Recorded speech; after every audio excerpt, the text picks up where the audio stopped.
All right, 6 o'clock, so we can call the property tax public hearing to order. So if there's any public that would discuss the proposed property tax, now would be the time to discuss that if you'd like. What's the percentage increase we're looking at? No percentage increase, so the rate will stay the same as it was last year. Well, so what's the downside? We think nothing. We ended up, so last year we did end up dropping the rate 18 cents per $1,000 valuation. Really it occurred because of some of the things the legislature did afterward. Part of our heads, we're keeping it stable, so we're not increasing the rate. I'm still a little hesitant to see what's going to come out of the legislature this spring, as their big focus has been property tax relief or reform. Right. Okay. And so, yeah, we're hopeful. I mean, this would be our goal, to keep it stable or even drop it in future years. But we like to think there's no downside this year. I'm not seeing. And I looked at, according to what we got on this paper. It looked like an increase. Well, it'll increase because valuations increase. The tax rate doesn't increase. It's just the assessed valuation of property does. Okay. So it still uses the same tax rate, but they valued your property higher, so that increase in the dollar amount, Okay. which is a county thing. Right. I talked to them too. I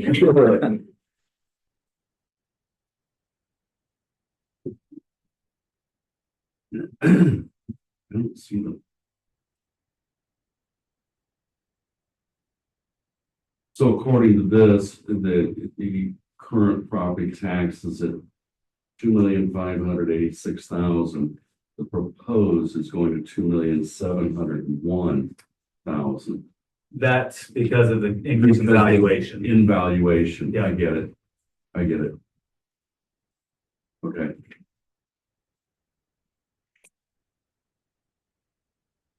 I got nothing. Good thing you didn't put your name on the paper. Yeah.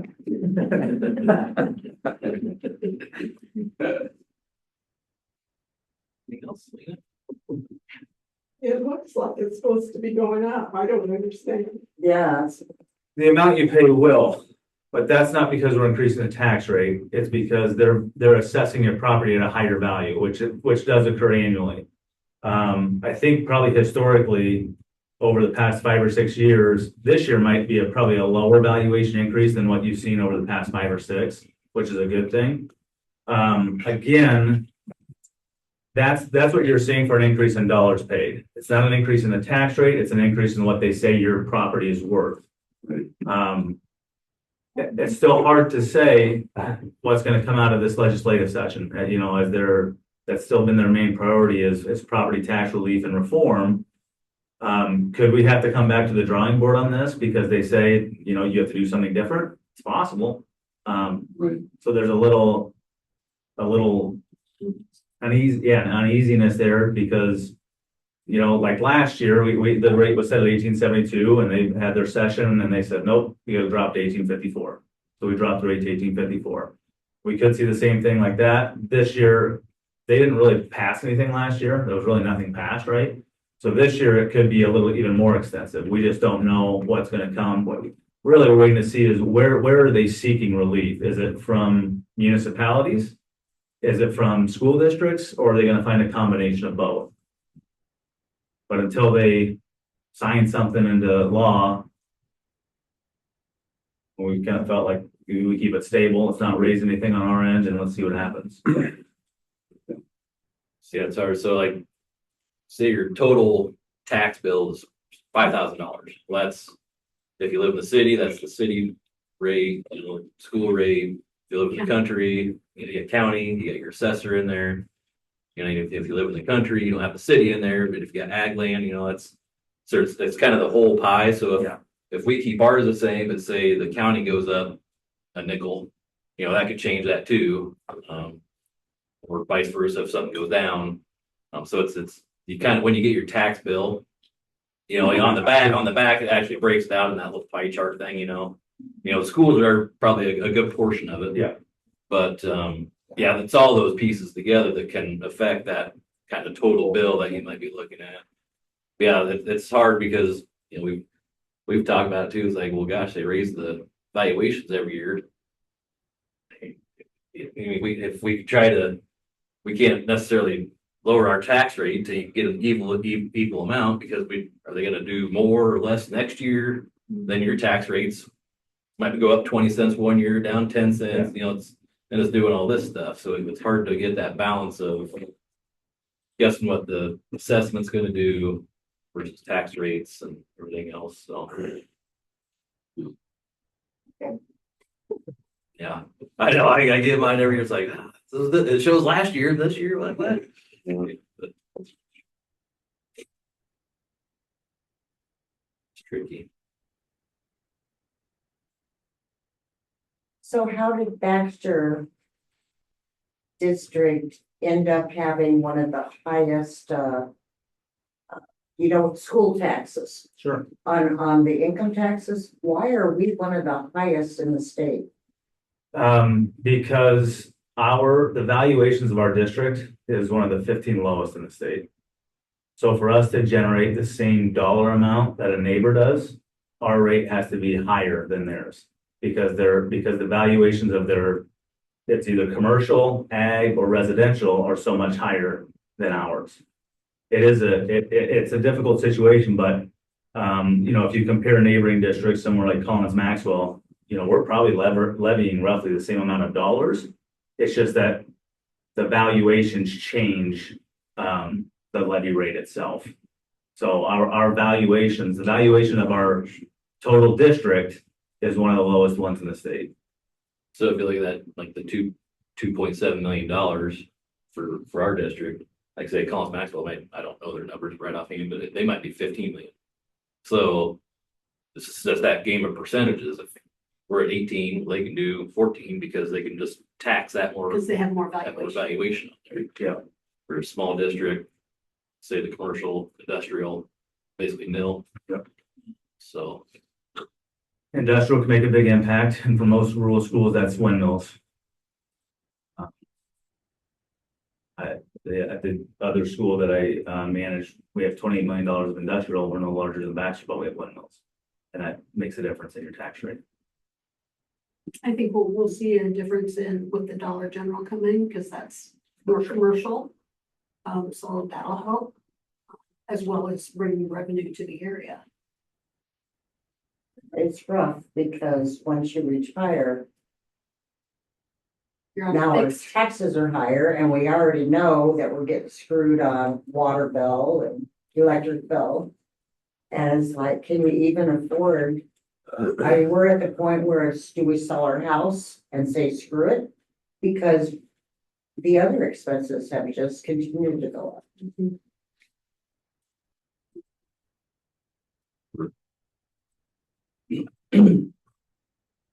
So I appreciate the fact that you're hoping the taxes don't go higher. And we're trying to keep them We down. try. Our best. And that rate there, we cannot go above. So, We it will not be lower, higher. but- It will not be higher than what's posted on it.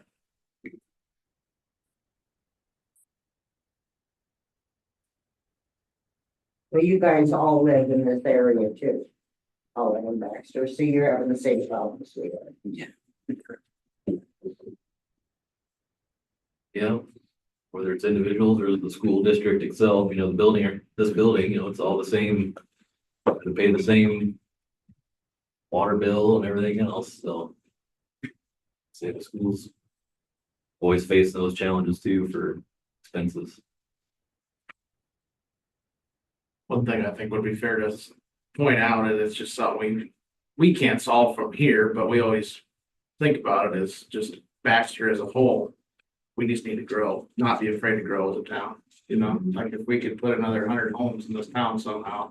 It would make a huge difference to this. to spread the Yeah, Yeah. expense. so it's another place you can go and voice concerns is, are we doing that in this town, right? Are we making it easy to build? Are we making it easy for, you know, what are we doing? incentives for people to come move here. For businesses. Yeah, they're businesses, that's right. Yeah. Yeah, so I know we pride ourselves on being a small town, but the only way to solve this is to actually allow ourselves to grow as well, to get bigger. Don't need to become a Bondurant, but we need to, add some homes, right? Yeah. The traffic. No, everybody does, We need stoplights. but- or any more stuff, but I don't need to.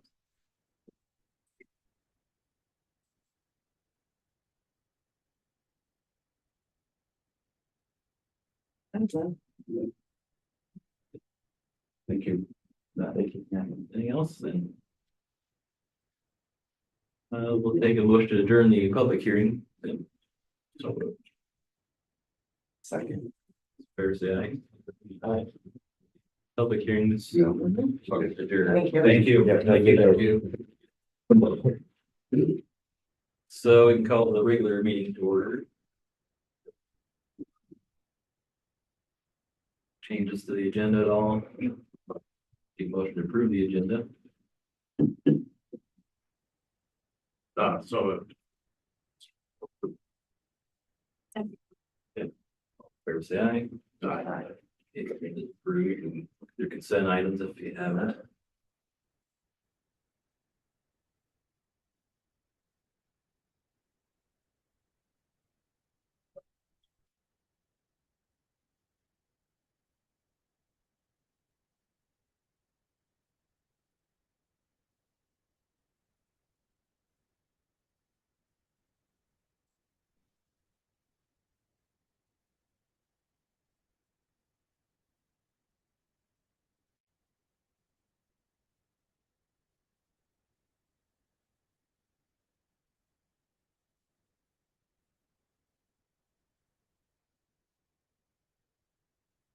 Stuff for Woodman's, is that kind of, We're starting the process of getting that transitioned over and not basically running it on top of Johnson Control stuff.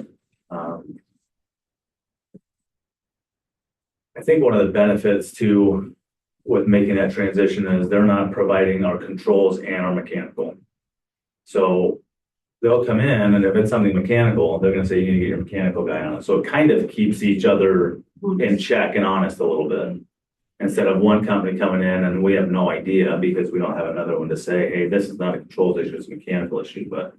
And they've come in and found some things on the mechanical side that have said, hey, here's a list, but we don't do that, so.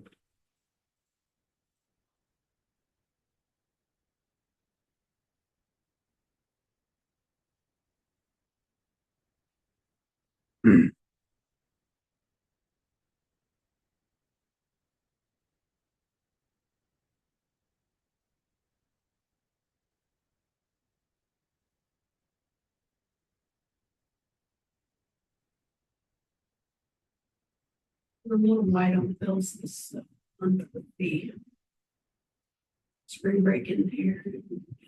So it might be a little bit heavy next month. Yeah.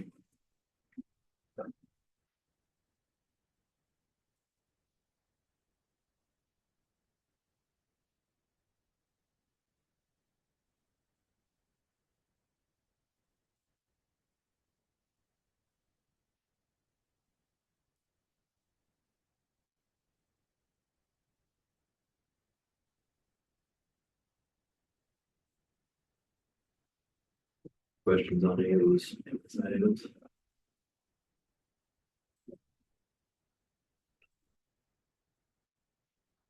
Motion approved. Ready? I will that we approve all the consent items. Second. Okay. All in favor, say aye. Aye. Consent items are approved. Correspondence. Four. Susie, let standing. Yeah. Thank you. Back to AI again. I spent 20 years now teaching at the University of Maryland, so when they first got into AI, it's where a lot of other schools are doing, okay, let's be sure you can validate your sources and not be cheating, let's go with that. It has expanded tremendously since then. So I put a couple of items on here. The copy of the email, we have access to podcasts now periodically. And the people who talk on those speak about various ways of effectively using AI in the classrooms because these involve skill sets, both for life decision making as well as with employment. And the reason I included the most recent copy is because just to show you that they continue to update. Like last fall, when they started showing podcasts with various individuals talking about how they use it in their classrooms, in their particular disciplines, I listened to all of those. They were all on Spotify. Well, apparently, as you can tell from the link in here, the university has set up its own. And when I clicked on that, all but the very most current one were ones I had already listened to. So I did listen to that because that's an evolving thing as skill sets would be evolving. So I just wanted you to see that we are continuing to update it. What's down below is what I wrote for my class this spring. Part of it I used in last fall's class now because things were updated and I did get prior approval to using it. The very first part where it's talking about geometric shapes, that's from Plato, for heaven's sakes. It's been around for a long time and I've given it here a lot. Oh, there's a lot of new people that may not have mentioned her. So the simplicity approach to that is simply make a matrix of the various factors that define a shape. Start with something simple like a cube. You have 6 sides. They're all the same measurement, has 90-degree angles. And because of that, it has certain properties to it and certain equations that you use to process information about it. And you can just do that with various geometric shapes here. But I wanted to, and I've used that for a long time, but I wanted to get down to below here that I've expanded in the application is more complex areas because that's what we're being given with the use of AI now. You can get into much more complicated set of factors that are actually defining a situation. How an equation may be processing the information can vary. So I just wanted to give you that to think about and to show you what it is that I am using in my class, because this is what I've been given permission to use, and to highlight something that was actually in the news just this week. So just recently, with regard to that, there has been a study released on the use of ChatGPT when ordinary individuals put in some various medical symptoms to get a diagnosis. You heard it too, didn't you? Yeah. The fact is, if you don't get enough of the correct factors in there, then the response you're getting, they don't have those to work with. Think of it in the form of an equation, and you're not getting good results. And that's why the percentage of what you get back in terms of that processed information may not be helpful, which is why you probably should have a doctor who will make adjustments along the way. Now, clearly, AI will evolve over time, but these are still skill sets to keep in mind, whether you're using them personally or whether they're starting to use them where you work. And yes, my son took that because of the company that he's worked for in Ames for over 20 years since he got out of college. But he had been in engineering, but he had joined the National Guard when he was a junior here.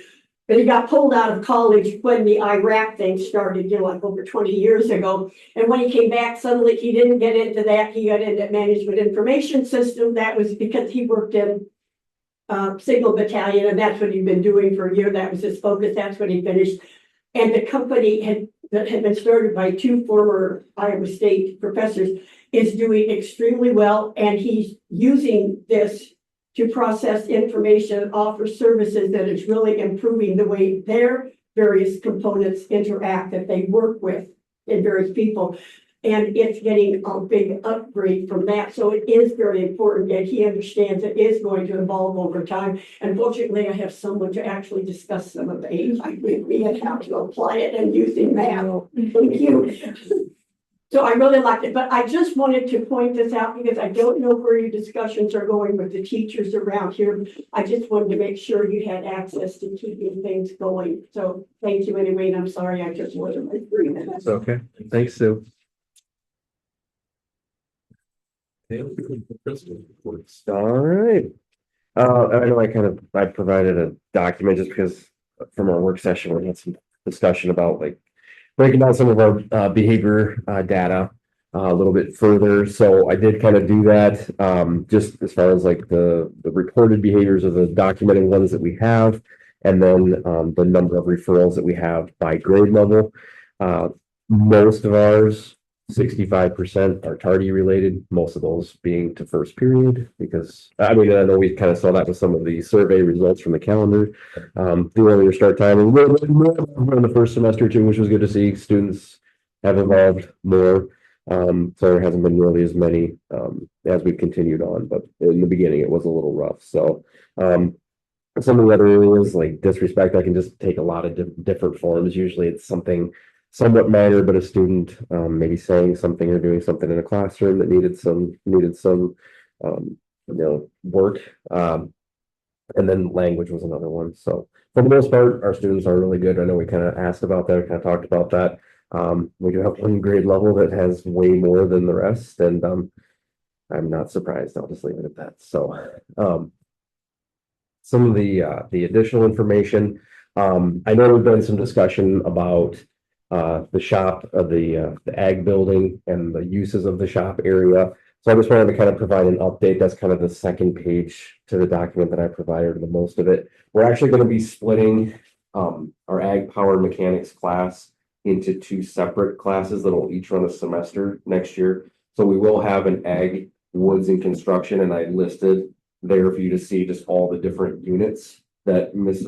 Williams is going to be doing. And then in the second semester, we haven't decided which one's going to be first, if it's going to be ag metals or ag woods and construction. But the other semester will be ag metals and just some of the different units that we have. So almost all aspects of that shop are being used at different times for different reasons. So I just wanted to kind of point that out because I know there's been maybe some discussion, and some of that just varies a little bit with philosophy of your teacher that you have currently.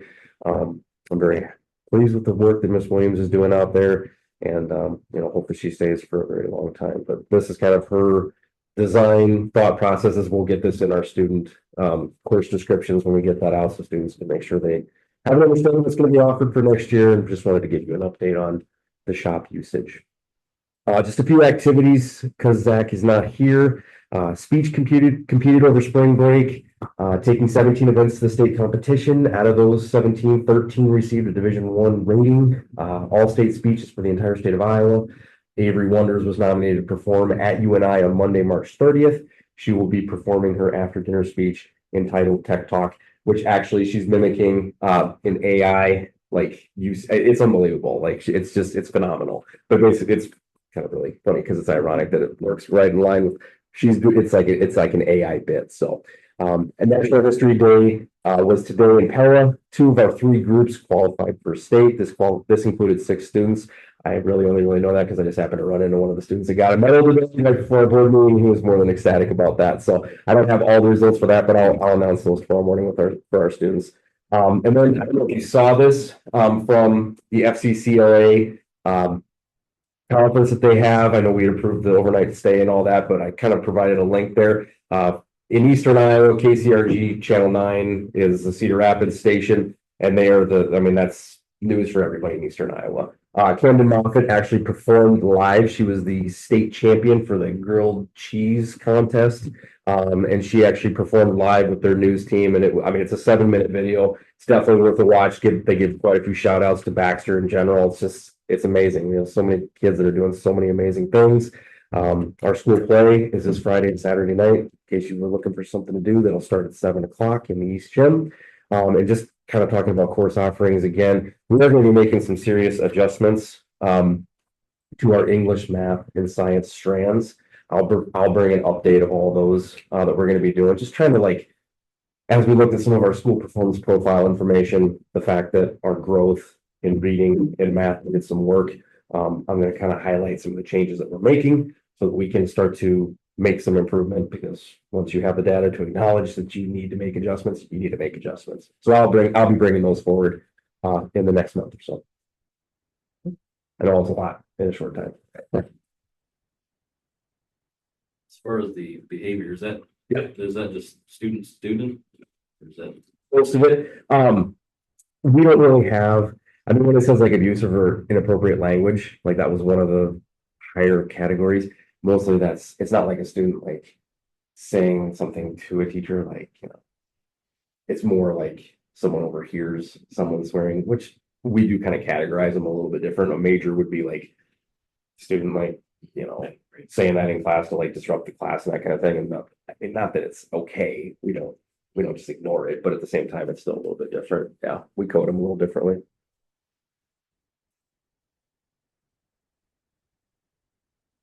We toured the ag building, we talked about like the layout of the spaces. Yep. And there's mention of the teacher wanting to bring in animals. Would that be? So these are just two separate, these are different classes. She actually has, I don't have the master schedule in front of me, like she has animal science as one of her electives. So there's different classes where she could incorporate some of that a lot easier. These just happen to be a focus on like just two specific ag. And she also Woods. runs our FFA program too. Correct. Yep. Her and I have been working on that. She's making a list right now of all the stuff that's needs to just be moved out of there. I mean, we have some stuff that's just out there that's no good, taking up space. So we're working on that too.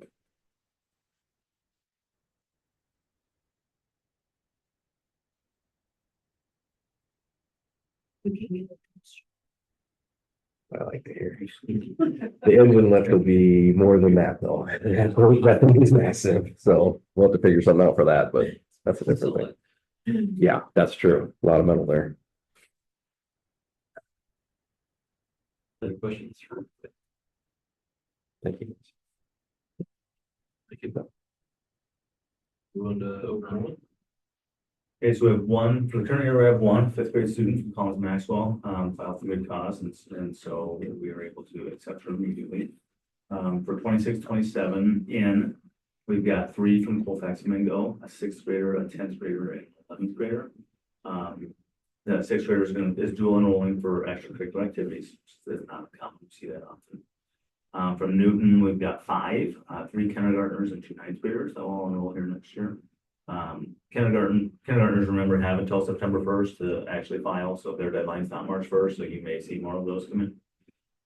At West Marshall, we have 2, a 7th grader and a 9th grader that are dual enrolling for extracurricular activities as well. As you scroll down there, we've got 2 students from Collins Maxwell recommended for approval, 1 recommended for denial due to lack of program space in the special ed program. We have 1 from BCLUW, a 3rd grader, also recommended for denial due to lack of program space in the special ed program. And I guess the determination of that, I'll let Clay speak to that a little bit, how that's determined when we talk about space within a program. Sure. So anytime we would get an open enrollment request, I'll get the first and last name of a student, their date of birth, and I'll look them up in the state achieve system, which is the special education housing body for everyone. From there, we'll see if a student has an IEP or not, and from there we'll kind of look at like the level of servicing that those students have, and each situation is a little bit different. So sometimes we may even have a student that has an IEP that we would be able to accept based on their level of servicing, programming needs, and our current staffing. In these particular situations, we looked at that, what their needs were calling for. Were just more, they would need to be in our level 2, 3 program, which is capped right now. We did make an amendment to our DDSP the week before spring break, set the cap, and currently right now our teacher within that program is already over that cap number. without any new acceptance of open enrolled in students.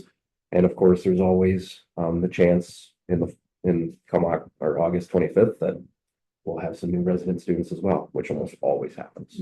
So Move in next month. could move in next month, could move in at any time, absolutely. And resident students, obviously, you're servicing no matter what. How do they tell those parents, like, that they aren't, like, we don't have enough space to help your child? We would like to, but we just can't physically do it. Yeah, so, it falls on me. The process is that, I have to let those parents know within a certain amount of time of the approval or denial. And we basically, inform them in writing. But there's probably been some conversation, before that too. So it's not going to be a surprise to them. Correct. And so then we also put it in writing that it's due to this, there's only a few certain reasons that you can deny an enrollment. And so then that is also provided on that letter. I was wondering if they were aware that. Yeah, there's. These will not be surprises. So almost every single open enrollment comes in, whether it's regular education or special education, we have conversations with maybe the parents or even the resident district before they get here, so that we know how best to serve them, even if they're just regular education. So we just sort of don't feel like we're flying blind, right? And so almost every single one that comes in, we have some sort of knowledge or have had some sort of conversation. A lot of families will visit students. I mean, not most of We have these, tours all but the time. yeah, all the time. Even some that never end up even applying for open enrollment. We just do, so.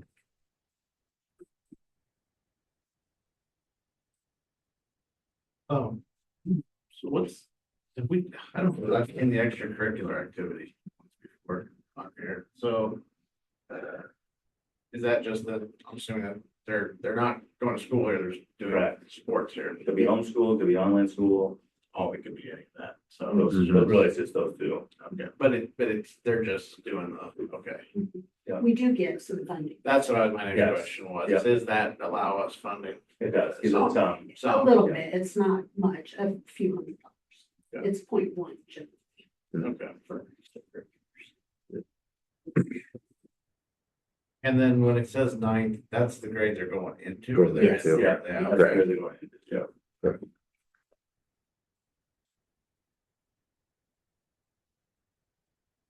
So if we approve open enrollments, and I know there's no obligation for then those students to actually come here, is there? We don't know that until the first day of school, who shows up, Well, there's, or they'll register, Correct. for the registration, yes, Or they don't register. yeah, they don't, but okay, sometimes it's the first day. okay. Well, that's what I was Yeah. wondering, how that impacts. Yeah, just our numbers when we think about approval. Yeah, so, on October 1st, we have an official count day.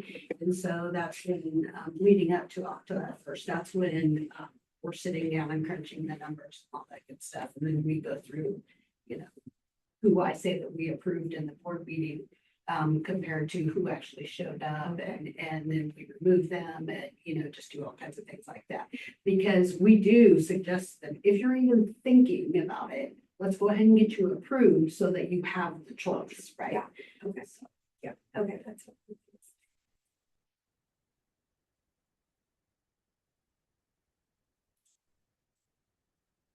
We did have a couple outs as well. A couple students to Waukee, TK, and then one to Bondurant for our, kind of checked into that a little bit, both due to jobs.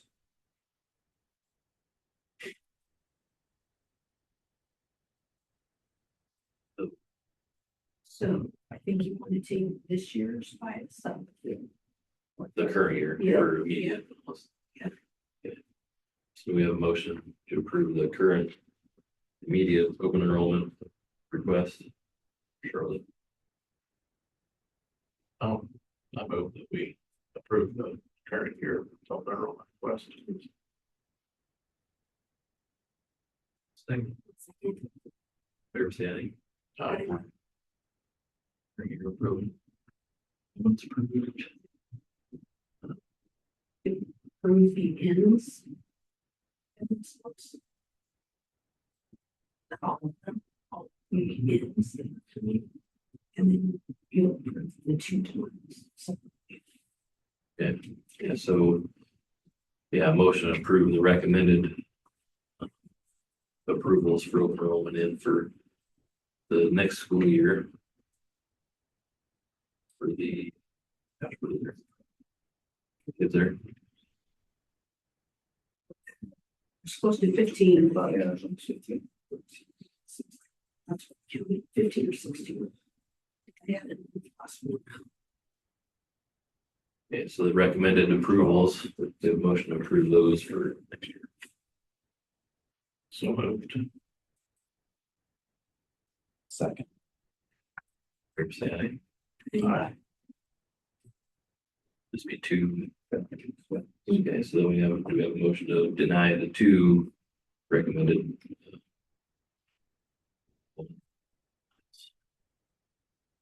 Take a motion for that. I suppose that we make those denials for the 26, 27 here, Your lack of space. due to lack of space. Second. Motion second. All those in favor say aye. Aye. Say no. It was approved. The now was the two, we have a motion to approve the two out of the enrollment outs. So moved. Favor say aye. Aye. Now approved. Thank you. Personnel. So next variables. Talk about Florida again. I see you boring in your dreams. there. All right, so we've obviously done a little bit of legwork after our work session and kind of made some minor changes on the weight room flooring, saved a little under $2,000 by removing kind of the etchings into those areas. It does appear to me that those inserts or whatever they call them are not just for looks. They're for practicality because it's where your large racks will sit that have weights that sit on those. So they are a practical thing, is my understanding. That was one of the questions. You're going to use stickers on those instead, which like I said, saves a little under $2,000. Have the same three quotes. There's been changes made to the push pedal pull quote based on the sticker piece. So it ends up at $21,900, I think. We have discussed the possibility of doing the tear out. So I think really the question for the board is, do you want to approve the bid as is with them doing tear out? Do you want to approve the bid with the, under the understanding that the district will do the tear out? Or do you want to table the weight room flooring conversation? I will say, in getting the quotes for the music room floor, seeing the quotes for the weight room floor, I feel more than comfortable that both could be done prior to next school year, and we will still come out ahead of what we saved on the roof.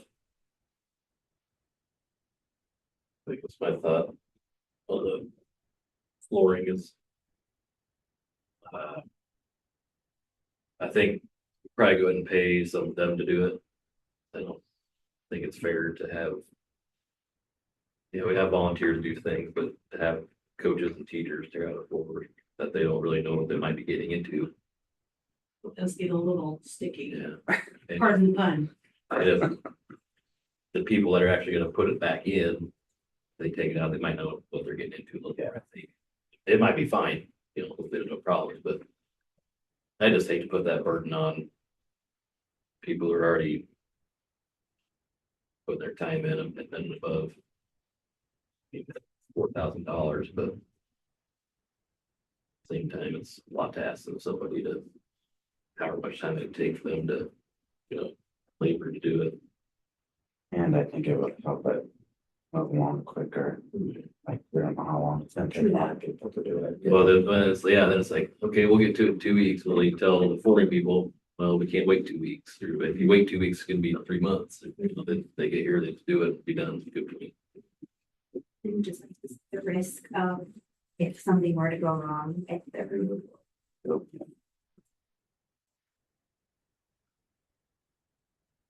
So that's my thought.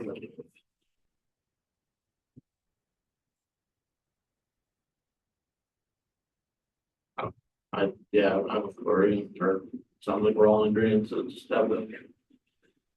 Just leave it the way it is. Yeah, make a motion that they're all in agreement to do push pedal. And the push pedal pull, yes, by far. Yeah. Least expensive. Yeah. Yeah, I move that we, accept the push pedal pull bid for the waiver. Second. Okay. Favor say aye. Aye. Say no. Okay, the waiting flooring, push pedal pulls approved. Use room. So we contacted multiple companies, had a couple come out and they were able to give us quotes on that flooring. Phillips Floors quote is there, it's for $16,000.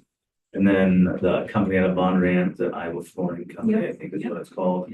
Iowa Floor Covering out of Bondurant came out and gave us quote for both carpet tiles and roll carpet, and there's really very little difference. I think maybe the carpet tiles are actually a little, I think it's like $4. Oh, Yeah. I think $3.90. I think my recommendation, if you're going for one or the other, would be to use carpet tiles. Because if you have to repair it, you tear a tile up, right? And you repair one tile. Whereas if it's roll flooring, you're gonna cut out a section or you're gonna have to figure out, how you're going to do that.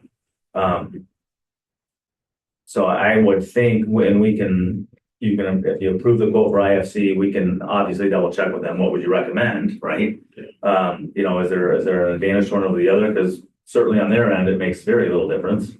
But we would certainly get with them to see which product they feel would be better in that space because it does have steps, right? So that might make a difference. I don't know enough about the carpeting industry to know if there's a way with carpet squares or tiles, can you get it to where there's not like a seam that's gonna, I don't know. So those are the two companies we have quotes from. Honestly, it came in cheaper than really what I figured it would.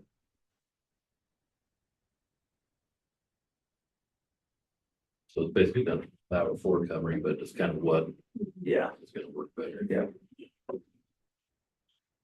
And my understanding is students are sitting on that carpet most of the time. I know there's chairs in that room, but Yeah, probably especially from the yeah, elementary I was standpoint. just thinking about carpet squares. Are they able to be? I don't know if they're able to put like a transition or something or the step. I think we'll have to get a little more info from them on what the recommendation would be. Yeah, I was also meaning more like destructive. Like, Like, if students, yeah, Yeah. that's one of the questions I would have if there's. I just think if you look, in there now, they're. Oh, yeah. With the, Yeah. Yeah. with the roll carpet is more of, they find that one thing that's, and then it's all of a sudden, it's like, oh, it started here, now it's down there.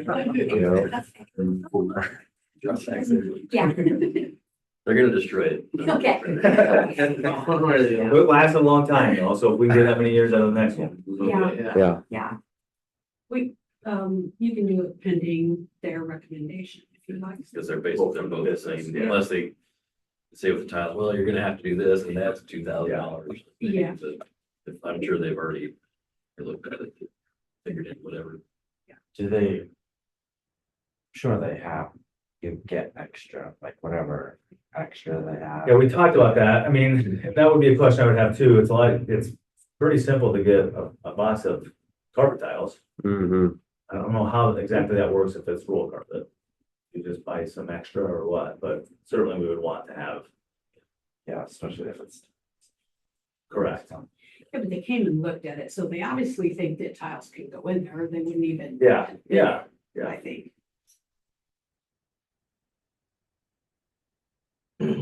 Tear out costs. Let's look in the here.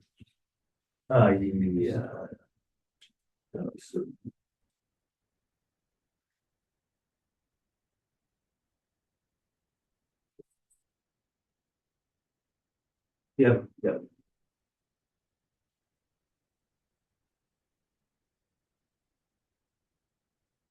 Okay, well, yeah, so we make a motion to approve the IFC quote for either based on the recommendation of carpet or the carpet tiles, or roll carpet. Yeah, the $4 difference, so unless Okay, I have there's a some question. yeah. One. Quote says 1,184 tear out. The other one says 999. Well, we're gonna hold them what's on there. For the $9.99. Yeah, but it's the same carpet that you have, right?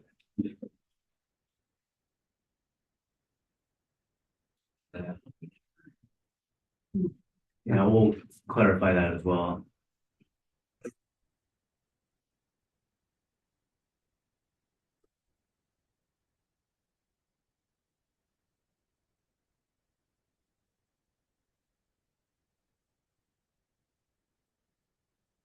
How much of a difference? Between the two? Like a couple $100. 700. It looks to me like they have the square footage difference, Oh, so I don't know, that's what we need to clarify. because then. I wonder how- If this price is right. If they can put it- I think the price, I think the. Yeah, I don't know, that's strange, so we'll get clarification on that. Yeah.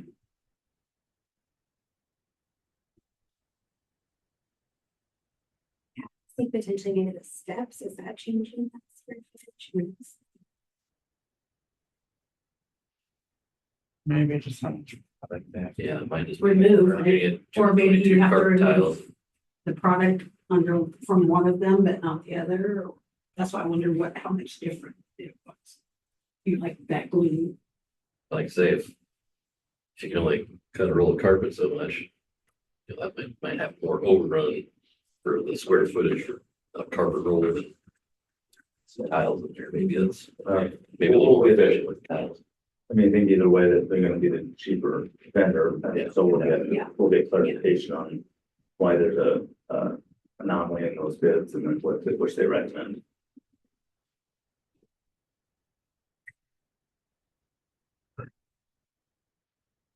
So motion to approve the IFC quote for based on the recommendation. We can figure out. Square footage. Motion for that. Second. Favor say aye. Aye. What's approved? Thank you.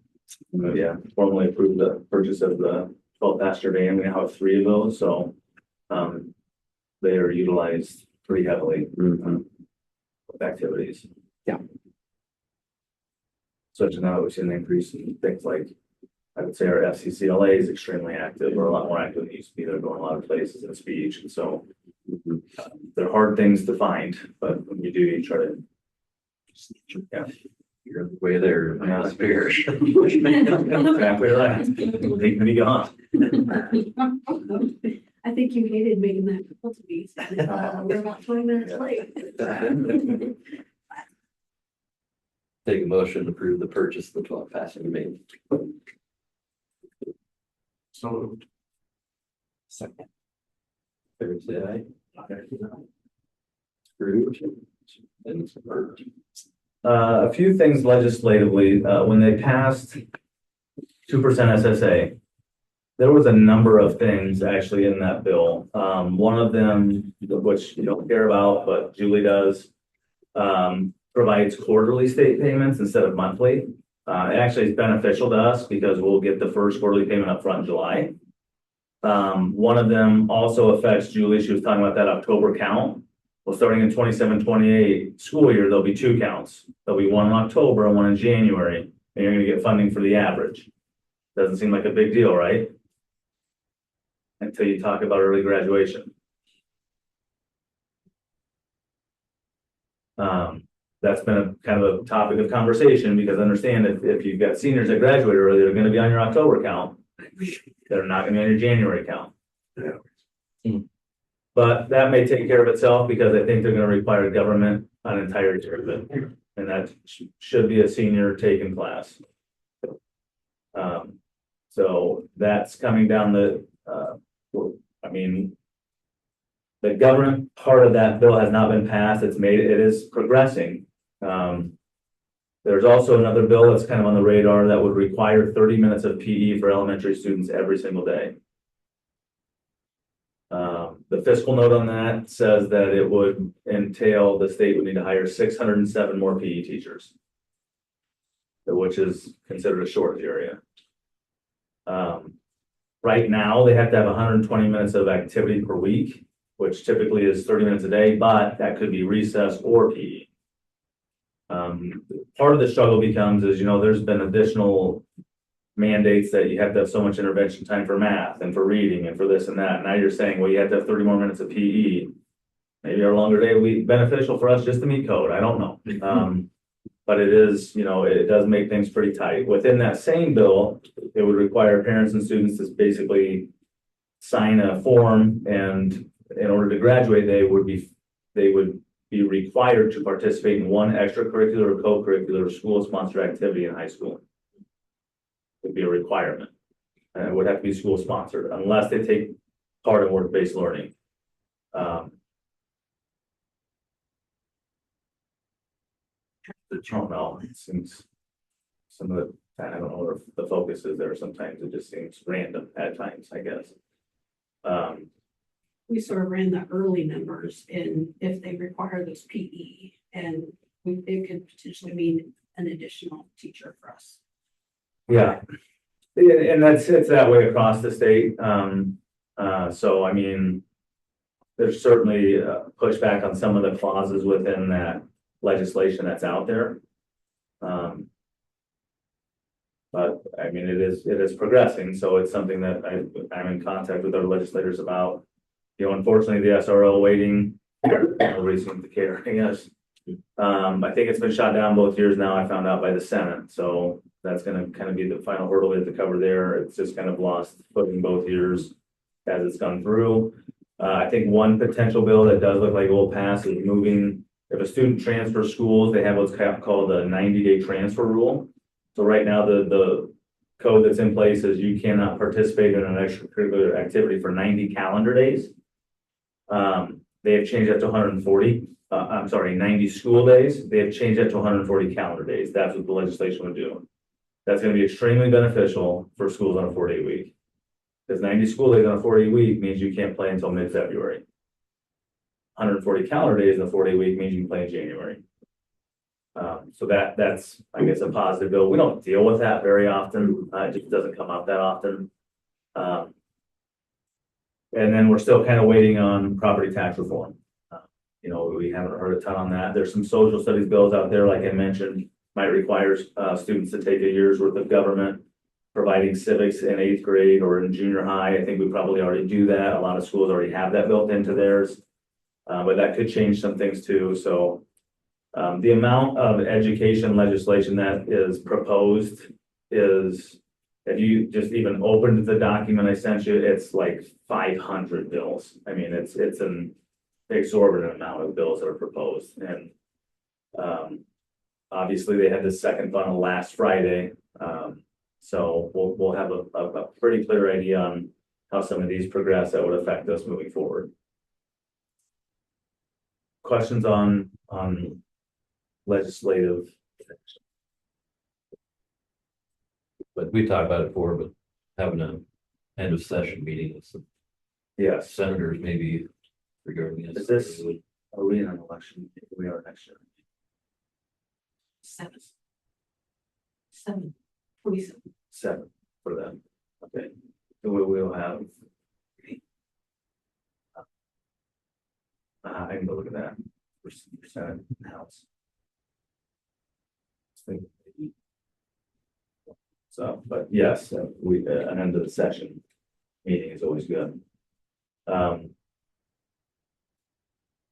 Their focus certainly has been on property tax reform, and nothing, I wouldn't say major, has passed educationally. The SSA bill, there can be some unintended consequences with 2 counts, but 2 counts can also be beneficial if you have kids move in after count date, right? So if you count in October and you've got 5 kids that move in November. 26 for house. Okay, so it is, the house is up for seats are up. Get retired. Yes. So, right, Who's that? done on retiring. I don't know. I Oh, thought, so I didn't know Did you that. see it in like something, read it somewhere? I thought. Any other questions on the legislation part? One part of, the SSA bill is, True. the budget guarantee. So typically, we didn't qualify for that this year, which was good. Typically you qualify for it if you have, decreasing enrollment. And that is normally put on property tax. Well, the state, in their move to reduce property tax, they are paying for that for schools this year. I think it's 199 schools and it's $47 million. Had they funded at 4%, they wouldn't hardly have to do that, but that's besides the point. So we don't have to worry about that, which is a great thing. But it is also something to be cognizant of, is they're gonna come back in next year and say, we funded 47 million for their budget guarantee. And like I said, we're fortunate, 275 districts out of 330 have decreasing enrollment this year. We're one of 50 that doesn't, 60, so that part's good. Facilities with the flooring for the most part, I think is what I had on there. The radon testing is part of that too. You might remember we tested for a first round of radon. We had a couple of areas actually the gym up here was the only areas we had that tested high. We're retesting again. We made some adjustments in the locker rooms. That's kind of why they think that's testing high. If it tests high again, we will have to look at a mitigation strategy. I don't exactly know what that looks like in a school, but they'll tell us. And we'll have to pay for it. I don't know. One of the questions I've had that I haven't had answered is, when you do asbestos abatement, you can ask for the authority back if you pay for it out of the general fund. So I don't know if we do radon abatement, if we pay for it, but it has to be paid for the general fund. We pay for the general fund if we can ask for authority back. So I'm waiting to hear back on that. If we have to do, it's really mitigation. Call it abatement, but it's to me, it's the same thing. That's all I have.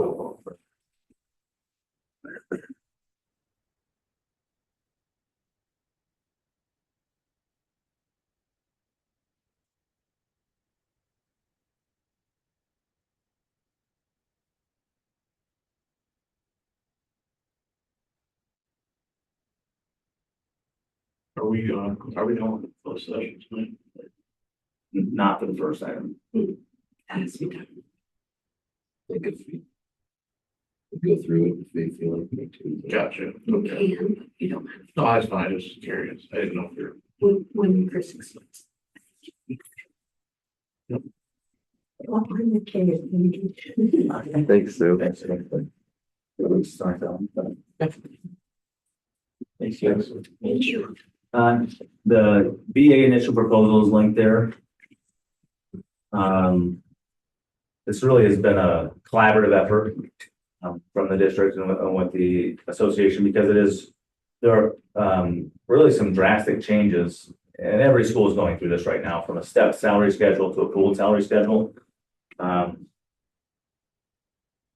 So you can see on their proposal, Yeah, they're maintaining all permissive language in the master agreement with a couple of revisions. Which is what really we're talking about here, is moving from a step salary schedule to a pooled salary schedule. So it's recognition of a master's degree that must be in the assigned teaching field of the staff member, because we've removed educational lanes. We've kind of replaced them with what we call a master's allotment. Approved by admin prior to enrollment in that course, and official transcripts provided no later than September 1st. And then kind of this explains how the pool structure of the system works. Teachers' compensation starts with district-based salary. Then separate TSS allocations will be made to obtain state required minimums. As we stated earlier, additionally, $1,000 will be given annually for teachers obtaining a master's degree. As you can see down below, pools are tenure-based, so they're based on experience, and any pool increase will be based on the current year's collective bargaining agreement and will be compounded annually. Meaning they don't lose it the next year. That was one of their concerns on that, which is not what it was designed to ever be.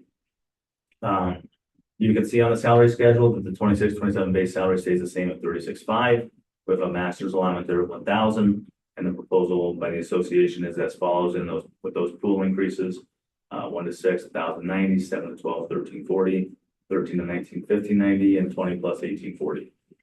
Rationale behind that, I can kind of give you a little bit of that is, I can tell you historically in prior years, experienced teachers have kind of taken the short end of the stick. Because once you max out on the old schedule, your rates are minimum.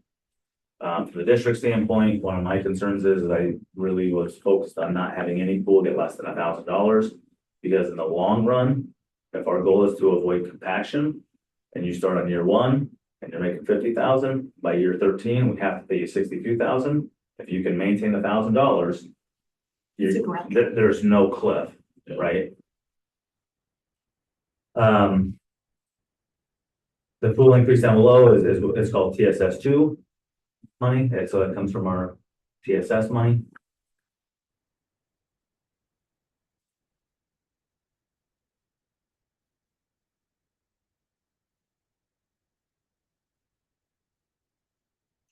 Yeah, generalized, but Yes, that's stuff just.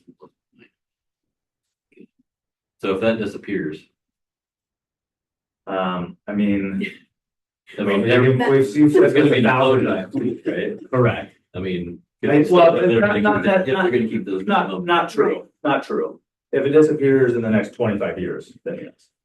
I think their idea is, well, you're gonna raise base enough, so eventually your base gets to those numbers, right? Okay, maybe so, but I would probably argue in that amount of time, you're probably gonna have to raise minimums again. I mean, if it takes you 15 years, are you gonna keep your minimum at 50 in 15 years? Based on the way our economy goes, I would say if you do that, you're closing schools because nobody's teaching. But yes, hypothetically, if it went away, but that's also why we worded this the way it's worded. It keeps it separate. So that means that if TSS goes away, we're not on the hook for the additional piece. Now, again, if it goes away and we get to go back to paying teachers $38,000 and you can make more at Walmart, I don't know that how you're gonna keep your education profession afloat anyways. If this TSS amount. Kind of lump sum, I guess, it'll change every year, correct? Changes based on SSA. How will that affect? So will these, They'll change every year. will revise these? numbers? Oh, yes. Yeah. This that- is that- just the one. this one is year just thing, this like year. We normally do. So if it's. Say the 1 through 6 year, we can only do. The TSS only covers, say, 800. Well, yeah, I mean, really, it's more of, okay, this is the amount of money we have to work with, how do we want to distribute it, right? But if we want to keep that 1,000-ish, Want to keep the 1,000-ish, at some point, maybe you get to a point where your pools are even. And now you're back to compaction. Well, not necessarily, not if you can give 1,000, you just may not be giving the higher amounts to the higher tenure. In this model that I would say probably 60% of schools are on now, quite often if there are pool raises, quite often they are even across the board.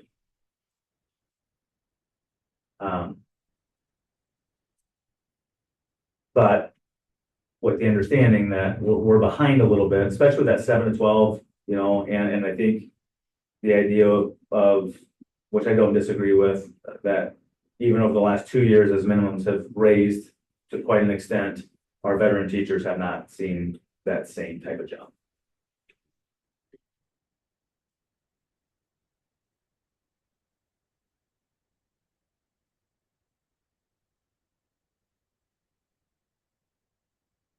I guess. Kind of my main question is.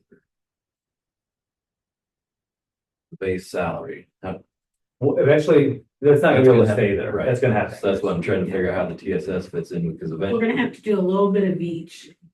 Yeah. In theory. And a This standard wasn't year. The year that we could do This- that. Correct. This year was a bit of an anomaly. It is. But in a standard year, you're gonna raise your base, and then you may have some pool raise on top of that. But we're basically backing into it.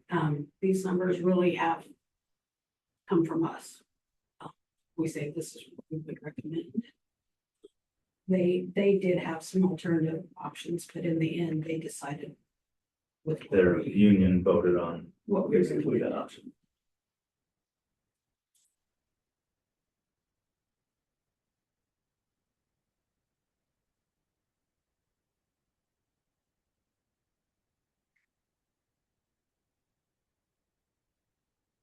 just because I'm new to this, we can't really predict how this looks because that TSS money changed. I mean, if we think about, Going forward. Yeah. yeah, like next year, we're in this process, it changes so drastically because of that number, right? Yeah, I mean, really, and we'll probably get to a point where the TSS kind of flattens out a little bit. But what will change is SSA and our enrollment or our new money, right? So we add 6, 7 students and SSA is 3%. I mean, that's gonna change the amount of money available too. Okay, So when I'm the just thinking about how you plan, I guess. Yeah, so it's a little bit hard to do from year to year outside of this time, like in the time frame that we're in right now. So when you hear on the news that they're setting SSA at 2%, you can assume that whatever that TSS is times close to 2%, it equals out to be a little bit less than that, but that's how you know how much new we're getting. Okay.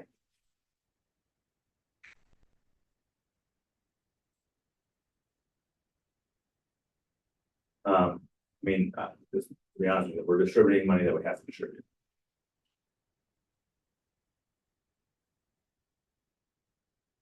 Yeah, I thought we did a really good job of, we are getting a little bit of new money outside of that TSS, and that we're gonna have to use that for the insurance increases, so classified staff, admin, bus drivers. So. I got the.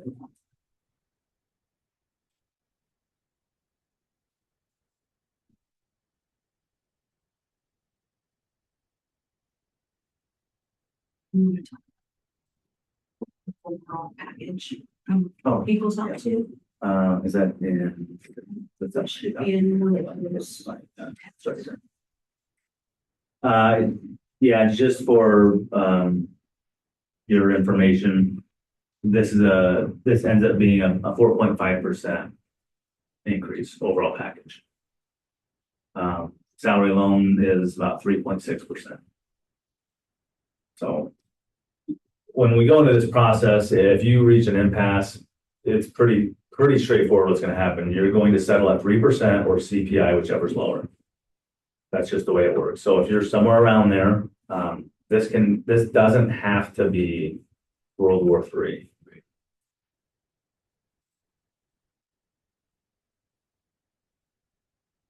So is this?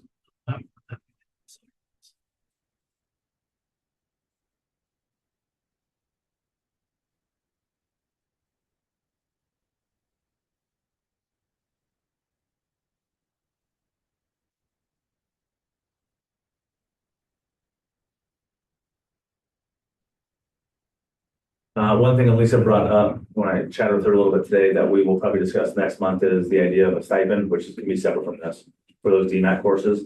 We just need to develop some numbers and percentages on that. Again, keep in mind that the expenditure of that is gonna probably, the cost savings is gonna outweigh the expenditure, so it doesn't play an impact on this. I just like that we would be able to bring it in and be able Yeah. to advertise that, I think that's a big selling point that your child was getting into college courses and doesn't have to drive. But you would see a separate board action on that, maybe perhaps the raise next month.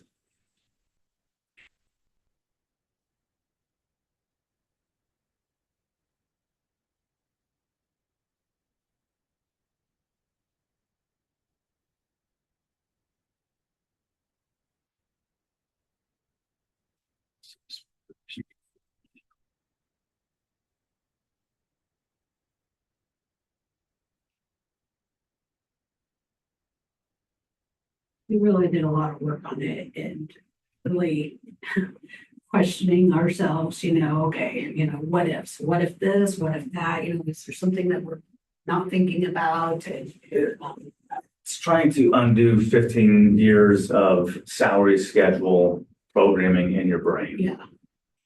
And And really it doesn't- saying I have to tell Julie to stop thinking about that because, it's hard to stop that, step in the lane and, well, they're moving. Well, it doesn't matter because they aren't making the minimum anyway. Right. So the salary schedule was really pointless. Yeah. We could put them wherever we wanted to. They still wasn't making state minimums. Yeah.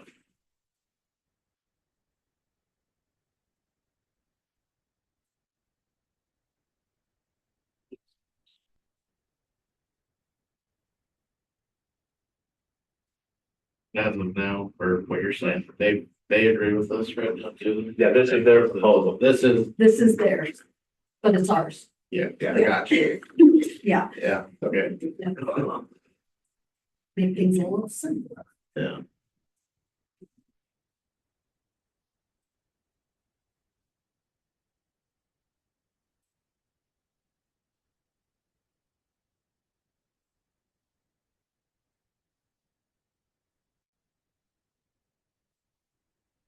Zach, any comments or question?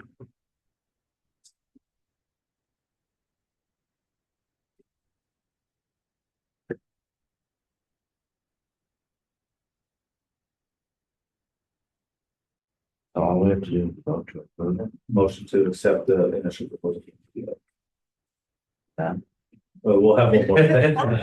Starting to hit with that. We'll approve it, you know, we'll do the master contract. But you are cutting out a step there, so that's good.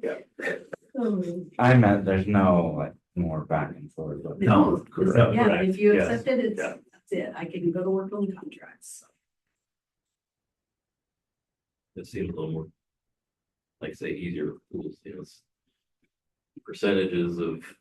Indexes. Yeah, Yeah, tell me about it. I'm just like, surely there's more to it than this, you know, because you're just so used to that.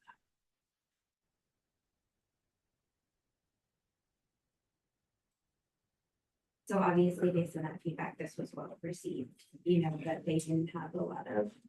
Okay, well, those, yeah, but I just mean the change in structure, right? Yeah, I think it was a pretty straightforward conversation because they realized there was no teeth to the salary schedule. It just didn't make sense anymore.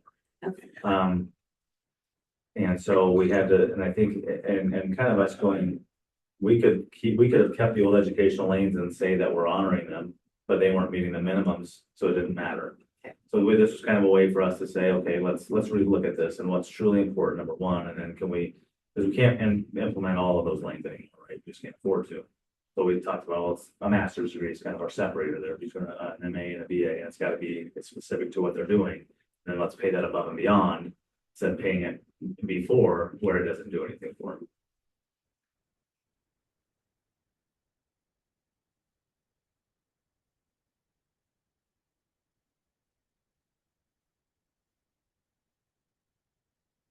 yeah. I take motion to accept their.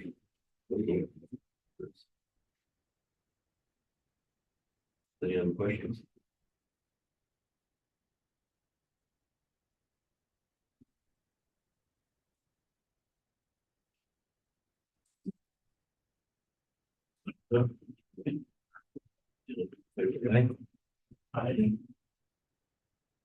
And then essentially this, you're gonna make a motion to approve the master contract, which will just put the language that you approved into the master contract. So that you can start issuing.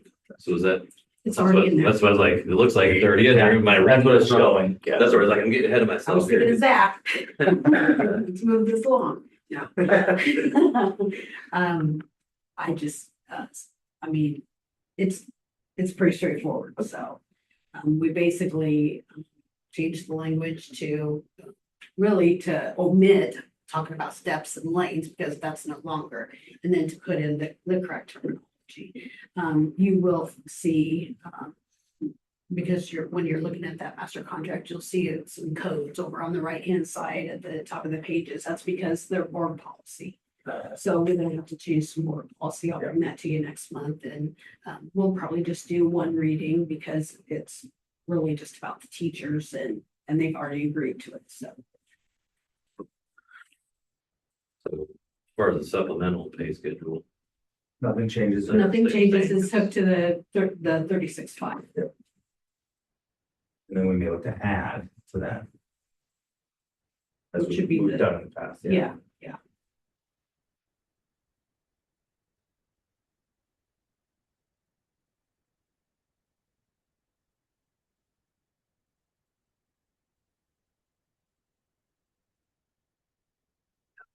say, It is. Yeah, It- yeah, nothing else changed. Yeah. what you saw on the negotiation document is, I mean, I took a verbatim and put it in.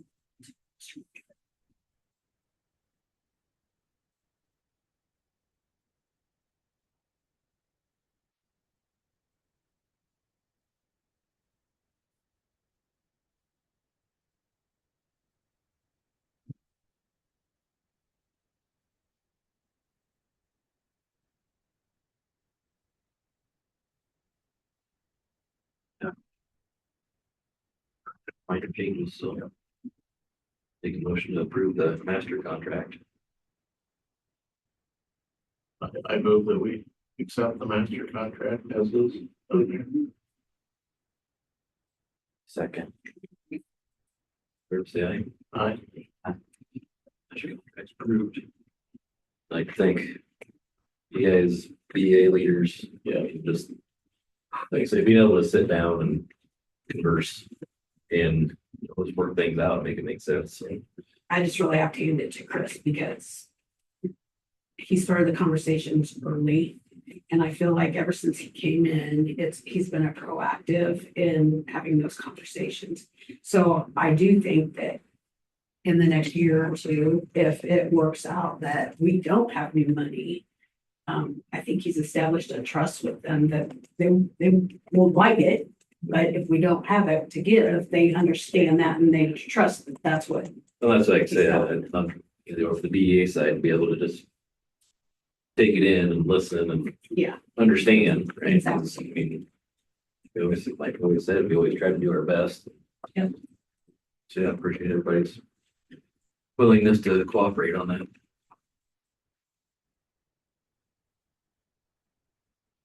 And is there anything else? I got two quick things. I think they're really quick. One, I was meant to ask this earlier, but didn't want to get the chance. On the taxes, just so I can answer the question when it comes up. Why did the debt service go up? That was the prepayment, so we can save $17,000 of interest. That's what it was. Yeah. Okay, I remember we had talked about it, but I could not remember why. And Make the I was sitting there this afternoon like, man, if somebody asks that, I cannot remember why that went up. So we're gonna get a prepayment, which will save taxpayers $72,000. Got it. Yeah. Okay, thank you. If nothing drastic changes over this year, we may be able to have different conversations around the tax rate next year, but it's just so hard to tell right now. Yeah. No, that, I remember that. I just couldn't. I knew we had said something. And when you approve the budget next month, there'll be a resolution that has to come with it for that. Yeah. Okay. The other one I had was something for everyone, I guess, just to think about. I brought it up to, I called Clay earlier today just to visit with him to see if we were already doing something along those lines. This was, it makes me think when we're talking about approving what we just did. And I know this, what I'm about to bring up is completely separate, but it just still makes me think about it, is that at the end of the day, for me as a board member, approving money for the teachers, approving things, at the end of the day, like, I'd love to be able to have some kind of a metric to sit here and confidently do that, where I say, okay, our students are happy with what's happening here. Okay, and so where I'm going with that is there a simple survey that we could ask or even require teachers to give all students, once a semester, maybe not the end of a semester, but 3/4 of a way through, that is a extremely simple survey that just, how satisfied are you with this class on a scale from 1 to 10 comments, if you want to make them. Maybe it's as simple as that. And that way, for Clay, he can come to us on a night like this and say, here's the results. We're not looking for any one class to be 100%. We're not, but what would be scary to me is if we have a class that's ranking, every student says 2 out of 10, with half of them putting, respectable comments that we can actually learn from. I think that's what I'm looking for, is to say, and then are we doing something about it, right? Like, I trust that you are, Clay. It's not that, it's just that I don't know, like, the whole point of this is for the students, everything we do, and yet I don't really know if they're happy with what they're learning, if they're happy with their classes, if they're happy with their teachers. they don't have to be thrilled with their teacher that gives them homework every night, but at the end of the day, I still don't think they put a 1. I mean, I don't think 100% of the class throws that teacher under the bus just because they don't like homework, right?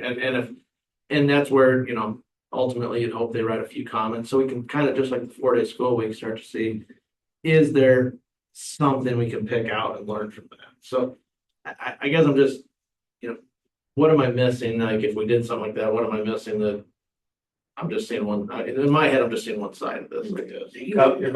A couple of things you're missing. Yeah. He could do it and keep it locally, but there's two parts to it, as that would be personnel information, number one. Yeah. He probably couldn't use it evaluatively because that is extremely subjective data. Yeah. From a 14-year-old, right? Yeah, absolutely. But it could certainly be a part of informal things. The other piece of it too is if you have that information beforehand and we have an issue with that teacher, you've lost impartiality, which you can't lose if you have to determine whether or not you're gonna renew a teacher. What's that? What? So if we had to go to terminate a teacher, you're gonna make that decision. Yeah. If you have subjective data like that prior to, I don't know that you're impartial anymore.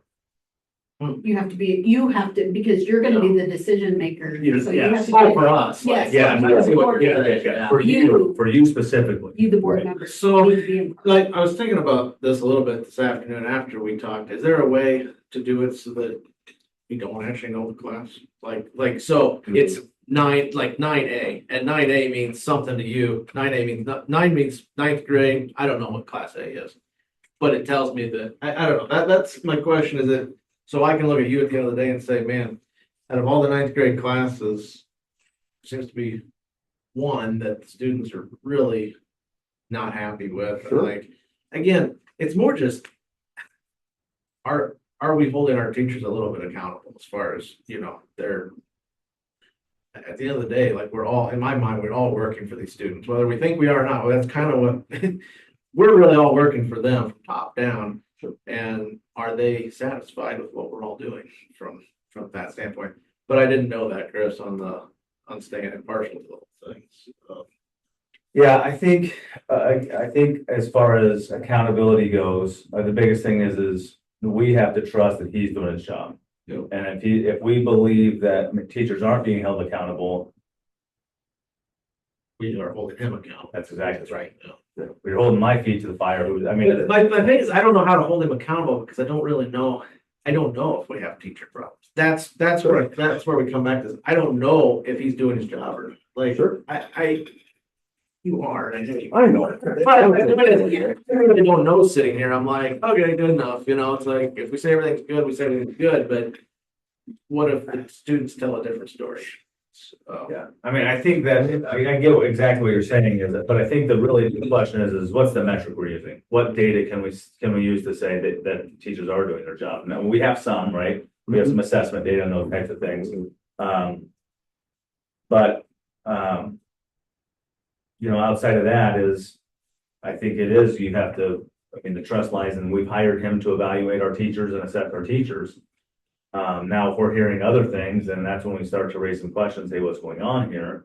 I guess too, you think about, that process or that chain, right? If you're a parent you go to that teacher, like, Correct. so maybe you start getting more of those, and, if it makes it as far as us, obviously there's Well, some yeah, issues happening.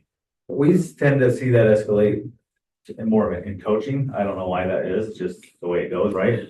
But you are exactly right. It's continuing to follow that chain of command where we've got multiple parents. I would argue probably that based on the experience here, if there are major issues in the classroom, you're getting an email. Just because I know that if there's been major issues in the basketball court or baseball diamond, you got an email, right?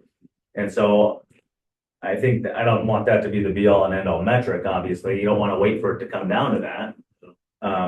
But that's a great And point. it kind of brings, it goes back to your, gotta be impartial about it too, right? But yeah, it would be nice just to say, yeah, that whatever kind of just Teacher So it could- got 6 points. have squares. It'd be nice to have a pulse on, like, again, I don't know, like, right, what do we even do with the data once we have it? I don't know, maybe it's just a nicety to have, it makes me know that we're I don't know, it just makes us all, sometimes those surveys go a long ways, because right, no teacher actually wants to get all ones, I would hope, like, Right. right, and it maybe makes them think. Not twice about how they're teaching, but And I think more than anything, maybe it's it fills maybe a hole that he doesn't see. I see that survey as being very useful for him. and that's maybe all the more I'm asking is Yeah. that somewhere it gets done and somewhere it's like, Kind of like you do in college. Yeah. Folder. yeah, right? College class. And again, you're looking for that, like, just like a 4-day school week survey, right? Like, you're not looking, you don't care, I mean, I should say, you don't, you're gonna have the one person that hates it no matter what. Right. And you're gonna have the person that loves the person no matter what, but you're looking for that trend. Yeah, and where it lies, and usually I would think even for college, it doesn't look good when the whole class all of a sudden is just had it, and it's like, That's right. we're all negative towards something, or a boss or whatever, but anyways. Yeah. That's just. I don't know, it's not something that I'm like, it's not a hill I'm gonna die on here, I just No. think it would be. Yeah. Kind of good for, Sure. to Chris's point, good for you, Sure. to have that data. Another piece. And I mean extremely simple, like something that doesn't. Oh, yeah, it has to be. Yeah, like. It's not. I can think what you're saying is, there's those sheets on the, and we know that trying to learn a lot, the Iowa School Board where it talks about governance, management, those chains. But sometimes it feels a little fuzzy as governance. It is just sort of like you're just taking information, and so you want to make sure that you are, how does that all play out? It's kind of what I think you're saying, like, Yeah. we have trust and also how do you make sure you have the best information to make a decision? Is that kind of what? Yeah, you're that's saying? exactly right, we live in this world that data can be cracked so easily, and it's like, and it does, it speaks volumes if you know how to look at it and read it, and. Maybe probably gonna see that kind of stuff in test scores too, if they hate the class, hate the teacher, test scores are gonna be good, so you got that, but at that point, it's like, hey, our science department's really struggling, that's when we're like, okay, what are we gonna do about it? Yeah, it's kind of. Is it something like, if you had a survey like that, like when I worked in retail, we did surveys, managers. Employees were asked to rate your managers. And then the information was given to the manager, so you could better yourself. Yeah. Is it something that you could do and then just give to the teacher? Yeah, I think absolutely you would share it with the teacher. But not like. But it doesn't necessarily mean it doesn't necessarily mean it's evaluative. No, has Yeah. nothing to do with them. Yeah. Yeah, it has nothing to do with a performance review. It's more of a that coaching tool, like something. Yeah. Yeah. I mean, hopefully they would know, like, I already struggled with this. Yeah, you'd like to But think. that would help them see it.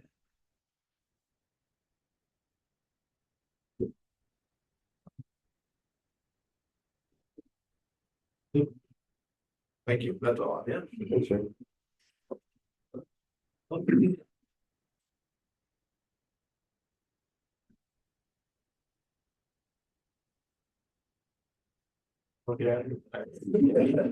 So, I'll move that we adjourn the meeting. Fair say aye. Aye. Adjourn.